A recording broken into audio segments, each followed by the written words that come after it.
Today we are in Philippians chapter 2, looking at what is known as the Carmen Christi, or the Christ hymn.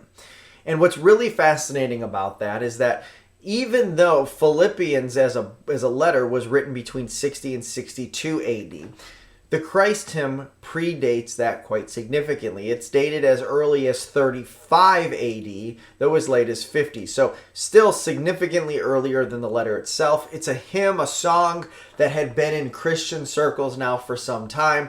And Paul is here drawing from it because he wants to make a point. He wants to tell us here to keep the same attitude that Christ had, have his way of thinking. Well, what was his way of thinking? The Christ hymn tells us that, and it begins, who, although being in God's form, thought equality with God not something to be grasped. Now, that first part, being in God's form, can be unpacked, and there's a lot of theology in there and a lot of scholarly debate even in that. But needless to say, Christ was highly exalted in heaven. And he did not think equality with God as something to be grasped. But the scholarship tells us that means he's not trying to take advantage and hold on to that which was his, that equality with God. So Christ, in this context then, is existing in heaven, highly exalted.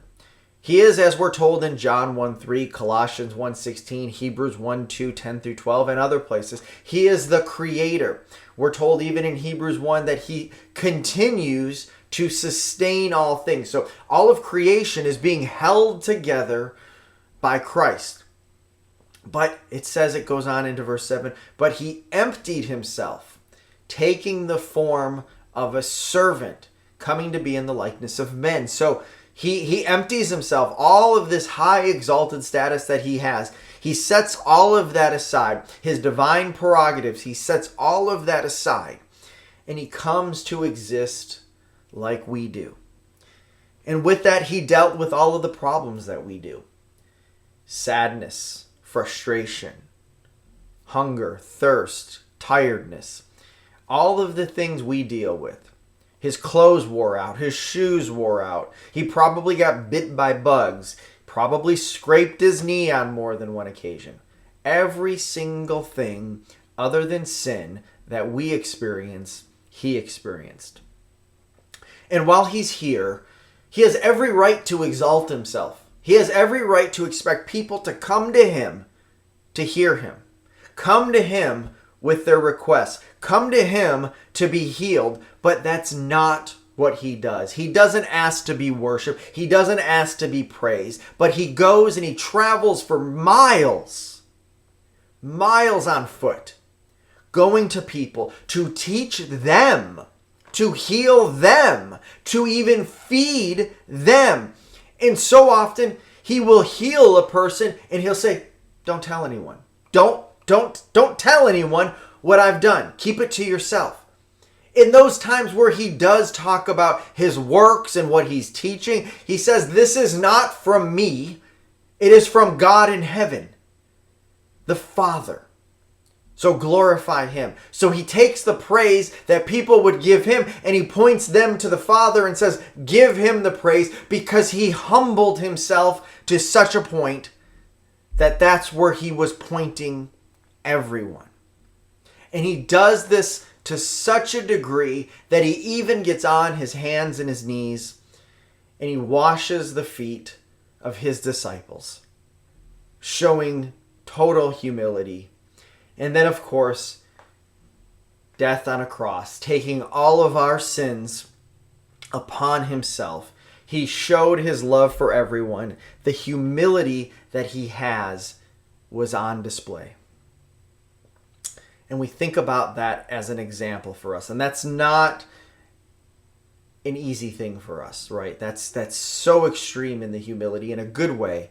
It's hard for us to follow that, but he is the goal. He is the one we strive to imitate. We look to follow. And when we think about, especially those who lead, whether it's in the church or in a job, wherever we are, we should be following that example. We should be looking to lead by serving. We should be putting others first and trying to find ways to help those around us, to lift them up as we lead. And with Jesus, because God lowered himself, the text goes on to tell us how God exalted him and gave him a name above every name so that every knee will bow to him.